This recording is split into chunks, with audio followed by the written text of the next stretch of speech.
Hi, I'm Vi and welcome back to Larkali, and in this video it's the second one of these, and if the concept is somewhat unfamiliar I would go and watch the first one. This isn't just a plea for views, it is simply because it's better explained there. But essentially I go through my top 3 tunes of the month that I've made, plus any others which I've made that also get an honourable mention. I just think that 3 is a good number to stick to, because otherwise it might get a little bit convoluted and a little bit bloated, and I don't want to spend forever editing these. As said in the last video, I play on expert difficulty with the drive avatars. I find expert to be the best balance between the AI using its mystical powers to overtake me and just being generally okay to play against and not rubber banding to hell. Anyway, I said this would be a bit more snappy, and so let's move on to the first honourable mention. Okay, so honourable mention number 1 is the Alpine A110 1600S. This is the drift version of this car. Anyone who has seen the last week's version will know that I did do this one last week, and I said in that video I might go and make it into a drift spec instead, and that's what I decided to do. The reason this isn't too high up is because I preferred the cars that are actually in the top 3, so it does kind of just get a mention. It's smashed through with 720 brake horsepower. It is slidey as hell, as I did predict it would be in the last one, although this one isn't using all-wheel drive, it is using rear-wheel drive, so it's a bit more fun to control. Yes, I'm not using all-wheel drive for drifting, please leave me alone. And it's also using, instead of my normal settings, I use sim steering and manual sticks rather than automatic. Yes, I use automatic, leave me alone. I find it easier, I play this game for fun. And I also tend to use standard steering because I find it a lot easier for racing and rallying and things like that, just because why would I make my life harder on myself? But anyway, that's just going to conclude this quick mention. So the second and final honourable mention is the Ultima Coupe or Coupe, depending on how you decide to pronounce that, 1020. I built this for Forzathon this week because one of the weekly challenges for Forzathon was to use this car, and I think it was winning a drag race, maintaining speed, and something else. I can't remember what it is off the top of my head, and I can't really check right now in the middle of recording this. Could I edit it out if I felt like it? Probably, but I don't want to. The car is incredibly snappy. It is all-wheel drive because I found it to push the 0 to 60 speed that much faster, to the point where it actually runs to just over a second at 1.007 seconds, and also pushes out 1,300 brake horsepower, or around about that. I don't think it's exactly on that off the top of my head. This is actually a car that I enjoyed a lot as a kid, and I was looking forward to it being back in Horizon 5, although I am disappointed the 720 isn't in the game as far as I know. But sometimes you just gotta cut things for the sake of cutting them, don't you? Or for licensing. I don't know what the reason is, I don't work at Playground Games. But anyway, yeah, that pretty much summarises this honourable mention. So the first actual car on the numbers list, at number 3 is the Ford Mustang GT, the 2018 version. Fun fact, this was actually the first and only version of the Mustang so far. Well, no, I think there's been newer ones since, that was actually brought to the UK natively instead of having to be imported. So that's an interesting fact. This pushes out 592 brake horsepower and was more built for the smoothness of the ride rather than explicitly road racing or dirt racing or something like that. I ended up preferring it for cruising over actually racing it, just because I found it didn't lend itself too well to a lot of the tracks in the game. Because if you've ever played Horizon 5, which if you're watching a video on how to tune cars or about tuning cars in the game, I presume you've played it, or you've at least taken such an interest in it, or you're a PS5 player who's waiting for it to come out in, like, I think at the time of recording this it comes out in the next few days, but I'm not sure. And if you're one of those people, welcome, I hope you enjoy it. But it was mainly built for cruising, like I said, because as it turns out, recording this, I had to take multiple attempts to actually get a win when I was recording all of the footage for it. And if it takes me that long to record it, it's going to drop from number 2 to number 3, because the car at number 2 was a lot easier to do. I probably should retune this at some point. I probably will. It may pop up in the future again.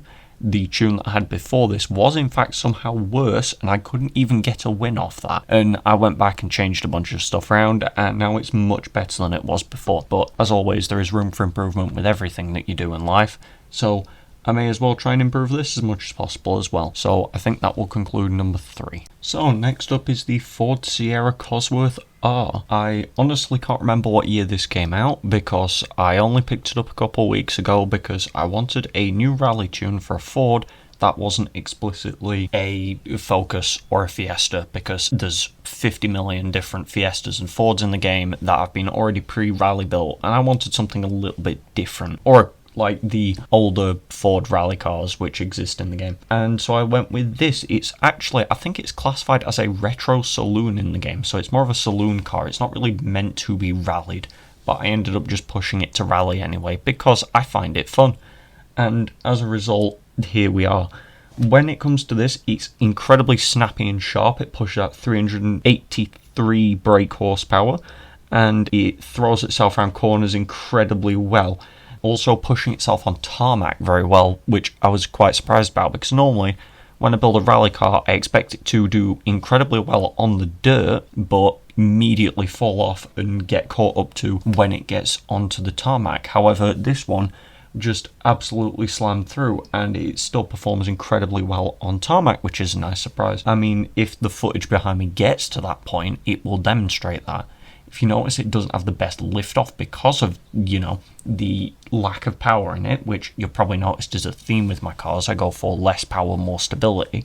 But in this case, it will immediately catch up on the dirt because it will still do it. And once you get the speed going, it will maintain its speed throughout the entirety of the race, which is quite nice. But after this, I think there is one more car left, which is something a bit different that I've decided to do because I wanted to experiment with my editing. So let's see how it goes. So the final tune for today, well, two tunes actually, if I've managed to edit this right, which I currently don't know about because obviously I'm not at the editing stage, it should be showing both two versions of the Ford GT 2005, which are A-Class and S1 Class. I loved this car when I first built it so much that I wanted to push it further and see what it would be like if I pushed it all the way up to S1, and I don't think you could realistically push it any further without doing engine swaps and things like that, but I try and stay away from engine swaps where I physically can, just because I find it sometimes they don't sound very good, and I'm playing the game with audio a lot of the time,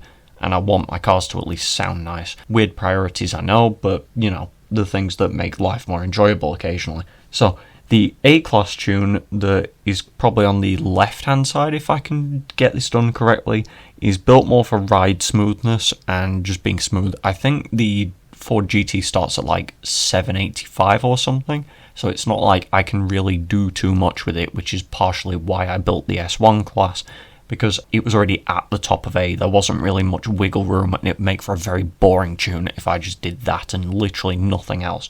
But the S1 Class one is built a lot more for power and speed. It's a lot more snappy. It is still rear wheel, so it doesn't really have the lift off, but it will still completely slam through a race. On the one that I've picked, it's one of my favourite tracks. I know it quite well, and I'm just blasting through every single corner, if I can remember correctly. I recorded the footage about, I want to say, an hour ago, so yeah, something like that. The A-Class one, like I said, is much closer to stock. It only has like very small increase in power and weight reduction. I think it's 9 brake horsepower and like 50 pounds off. But the second one has incredible speed boost compared to the other one. The original tops out at 170 something miles an hour. This one tops out at 248 and has 883 brake horsepower. So it will just continuously go and go and go, and it will not stop. But I need to finish this now because I know that my footage is ending, so we'll see you in the outro.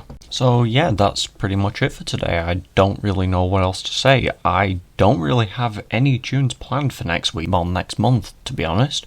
But I'm not going to be able to record for very long. I had to kind of cut this one a bit earlier, so there's only actually been about 3 weeks between the recording of the first one and the second one, because I will not be able to really get to record at the end of this month because of things going on in my life. When it comes to next month's, it will be very close to the wire compared to this one. I mean, I'll probably release this video near March 31st, so it won't really matter, but I'm recording it on the 23rd, so The next one, I'll probably have the footage recorded by the 27th and release it closer to the 31st of April. But I've got things going on in the next month, so it's going to be less tunes than this month, or there might simply not be a video. It depends if I can actually get to recording and when I can actually do everything. But until then, I hope you have a good day. Do the whole YouTube thing. I'm not going to repeat what everyone else says. Do the YouTube thing. You know what to do. And I will see you next time.